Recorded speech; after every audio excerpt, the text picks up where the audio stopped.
السلام علیکم ورحمۃ اللہ وبرکاتہ۔ ایک بہن نے سوال پوچھا ہے کہ میرا جو شوہر ہے وہ نافرمان ہے، یعنی میری بات نہیں سنتا اور وہ باہر گھومتا پھرتا ہے اور دوسری عورتوں میں دلچسپی لیتا ہے اور میری طرف توجہ نہیں کرتا، اور گھر کے دیگر معاملات میں بچوں کو بھی نہیں دیکھتا اور مجھے بھی نہیں دیکھتا۔ تو اس کے بارے میں اس بہن نے وظیفہ پوچھا ہے۔ تو وظیفہ دراصل ایسا ہے کہ وظیفہ اس بہن کے لیے بھی ہے اور ان بوڑھے ماں باپ کے لیے بھی ہے جن کے بچے جوان ہیں، جو بات نہیں مانتے ماں باپ کی اور وقت پہ گھر نہیں آتے، یا پھر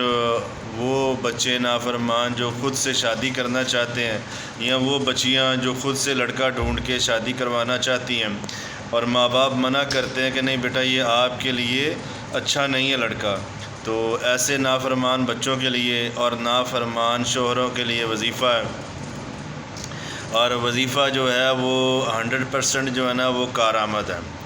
کرنا کچھ ایسے ہے کہ صبح اٹھنا ہے جب فجر کی نماز کے لیے،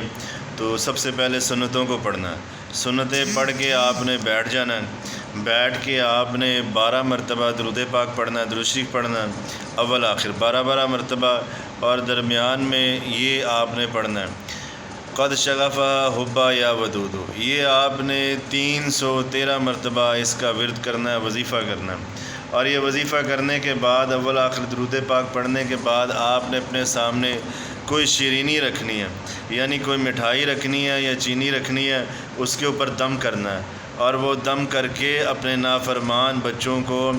اور اپنے نافرمان شوہر کو جو آپ کی بات نہیں سنتا، اور گھر میں فتنہ فساد جو ہے نا وہ لڑائی جھگڑا رہتا ہے، تو اپنے شوہر کو خامد کو وہ چینی کسی چیز میں ملا کے کھلائیں، یا پھر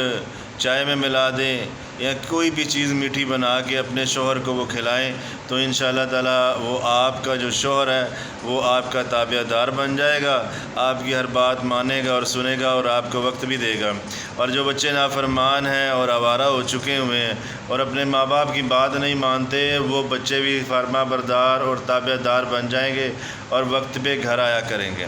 تو یہ وظیفہ جو ہے نا وہ کارآمد ہے، تو یہ وظیفہ کریں، انشاءاللہ تعالیٰ فرق پڑ جائے گا۔